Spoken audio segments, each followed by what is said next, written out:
સમગ્ર વિશ્વમાં કેવળ પ્રભુની જ સત્તા છે. જગતમાં સર્વત્ર શ્રી પ્રભુ જ રહેલા છે. અને બીજો વિવેક એ જ શ્લોકમાં બતાવ્યો, સર્વ નિજેચ્છાત કરિષ્યતિ.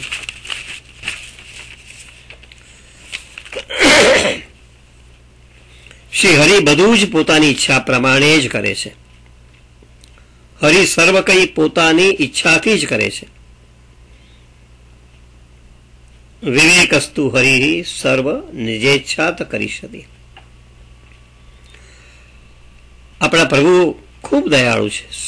ભક્તના દુઃખને એ હંમેશા હરે છે. અને એટલે પ્રભુ પોતાની ઈચ્છાથી જે કંઈ કરવું હશે તે જ કરશે. આવી ભાવના રાખવી એ આપણો આ બીજો વિવેક છે. શ્રી પ્રભુ કોઈની આજ્ઞાને અનુસરનારા નથી. એમની ઈચ્છા જ આખરી છે. વૃક્ષનું એક પાંદડું પણ એની ઈચ્છા વગર હાલતું નથી. અને આ જો સત્યને આપણે સ્વીકારીને ચાલીએ તો શ્રી હરિની ઈચ્છાને સ્વીકારીને ચાલવામાં આપણું શ્રેય છે એમ ચોક્કસ આપણે માનીએ. આપણે કરતા છે એ ભૂલી જઈએ.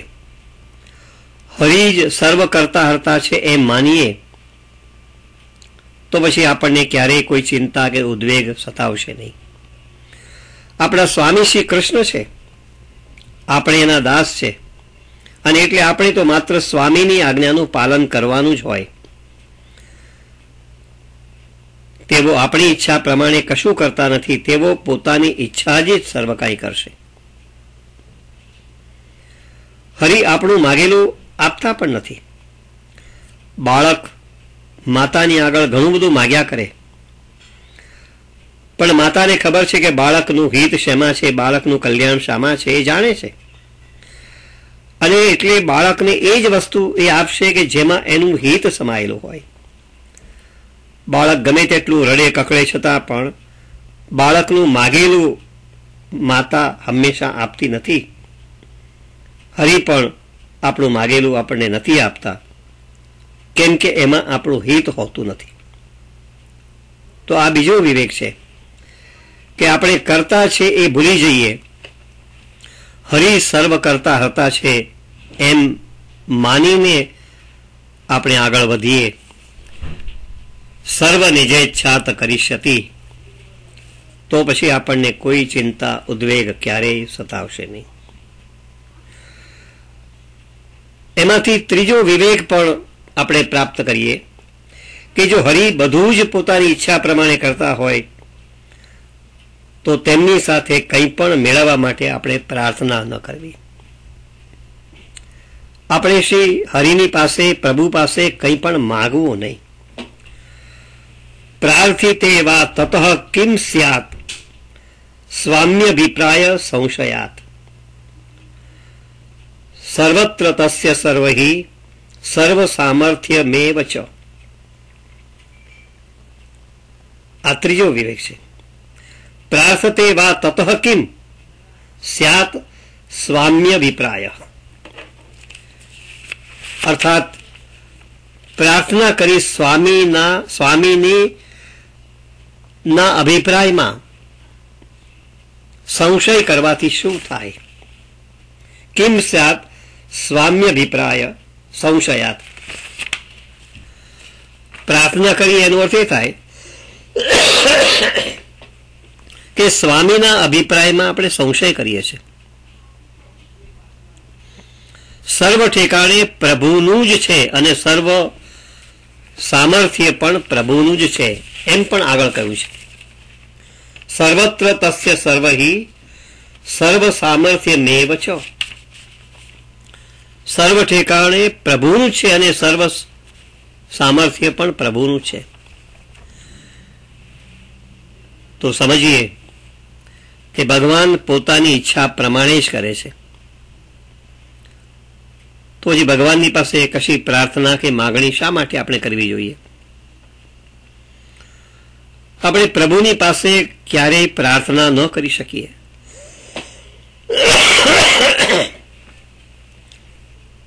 કેમ કે પ્રભુ પ્રાર્થનાથી કંઈ જ આપતા નથી. જે આપવું છે એ પોતાની ઈચ્છાથી જ આપે છે. જે આપે છે તે વગર માગે પણ આપે છે. પ્રાર્થનાની કશી અપેક્ષા ન હોય. જેમ જન્મ્યા પહેલા માતાના સ્તનમાં દૂધની તૈયારી રાખવા કોણે માગણી કરી હતી, અને છતાં બાળકને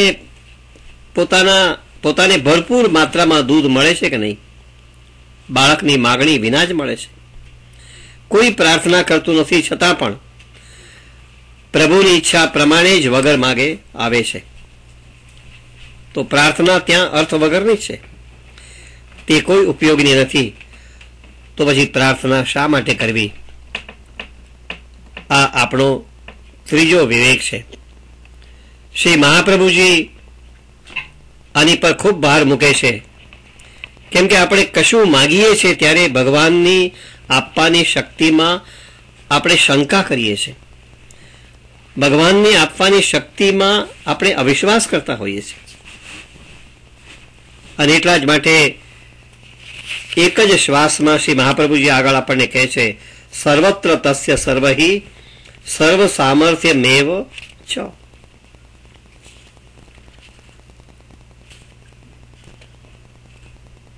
ભગવાન સર્વત્ર છે, સર્વજ્ઞ છે, સર્વ સમર્થ છે. તો પછી માગવાનું શા માટે? શ્રી પ્રભુમાં અવિશ્વાસ હોય તો જ આપણે માગીએ, તો જ આપણે પ્રાર્થના કરી શકીએ. પ્રભુ આપણા સ્વામી છે, આપણે તેના સેવક છે. સંબંધ કેવો છે? તો સ્નેહનો સંબંધ છે. સ્નેહ આધારિત આ સંબંધ છે. અને સ્નેહમાં માગવું એ સંભવી શકે ખરું? સ્નેહમાં માગવું એટલે સ્નેહમાં અવિશ્વાસ. સ્નેહમાં તો આપણું સર્વ સમર્પણ હોય, એમાં તો માત્ર આપવાનું જ હોય, એમાં ક્યારેય બદલાનો વિચાર હોઈ શકે જ નહીં. અને એટલે પ્રભુ પાસે માગવાની દ્રષ્ટિએ કોઈ પ્રાર્થના કદી પણ આપણે કરી શકીએ જ નહીં. પ્રભુના અંતઃકરણને આપણે જાણીએ છીએ, માત્ર પ્રભુના અંતઃકરણને આપણે જાણીએ છીએ એટલું જ નહીં, પણ શ્રી પ્રભુ પણ પોતાના સેવકને જાણે છે. એટલે આપણા સ્વામીના સેવક થઈને આપણે પ્રભુ પાસે કંઈ પણ માગવું જોઈએ નહીં. શ્રી મહાપ્રભુજી એટલા જ માટે આ શ્લોકની અંદર આપણે સમજાવે છે કે માગવું એ તો શ્રી પ્રભુની આપવાની શક્તિ અને ઈચ્છામાં અવિશ્વાસ બતાવે છે.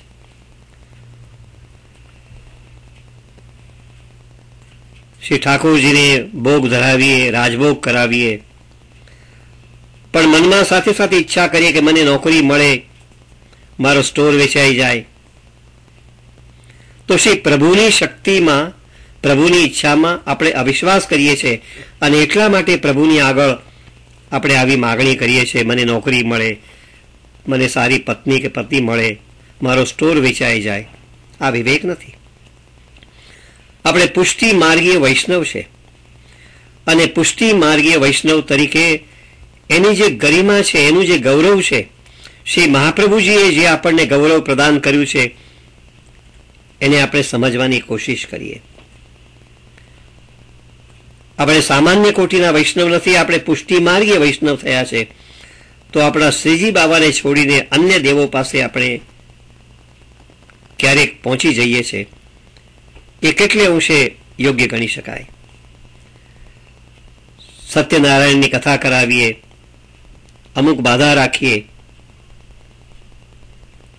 આ કેટલે અંશે યોગ્ય છે એનો નિર્ણય શ્રી મહાપ્રભુજી આપણને કરવાનું સૂચવે છે આ શ્લોક દ્વારા, કે પ્રભુ પાસે માગણી રૂપી પ્રાર્થના કદી પણ કરી શકીએ નહીં. આ તો એના જેવી વાત થઈ કે જો આવી બાધા બાખડીમાં જો આપણે રાચીએ તો પારસમણી આપીને, રત્ન આપીને પથ્થર મેળવવા માટેની જાણે આપણે કોશિશ કરી રહ્યા હોય એવું એમાંથી ફલિત થતું હોય છે. શ્રી મહાપ્રભુજીની જે ફિલોસોફી છે, એમનું જે દર્શન છે ને બહુ જ પોઝિટિવ છે, જે આગળ પણ મેં બતાવ્યું કે એમની જે આખી ફિલોસોફી, દર્શન એ બહુ જ વિધેયાત્મક છે. તેઓ સદૈવ આપણને શીખ આપે છે કે આપણે સ્વમાની બનીએ, કોઈની પાસે કંઈ પણ માગીએ નહીં. અને ક્યારેક માગવું એમાં પણ આપણી મૂર્ખાઈ દેખાય છે. એનું કારણ છે કે શ્રી પ્રભુ તો અઢળક આપવા માટે તત્પર હોય, પણ આપણે ખોબા જેટલું ક્યારેક માગી બેસતા હોઈએ છીએ. ટૂંકમાં આવી માગવાની જે વૃત્તિ છે એ શ્રી પ્રભુની શક્તિમાં અવિશ્વાસ સૂચવે છે. એ માગવાની વૃત્તિમાંથી આપણે કેવી રીતે છૂટી શકીએ? તો શ્રી પ્રભુમાં, પ્રભુની શક્તિમાં આપણે અપાર શ્રદ્ધા કેળવીએ. શ્રી મહાપ્રભુજીના વિચારોની અંદર આપણે પૂરેપૂરી આસ્થા, દ્રઢ વિશ્વાસ આપણે રાખીએ. સર્વત્ર તસ્ય સર્વહિ સર્વ સામર્થ્યમેવ ચ. આ શ્રી મહાપ્રભુજીએ આપણને સમજાવ્યું છે.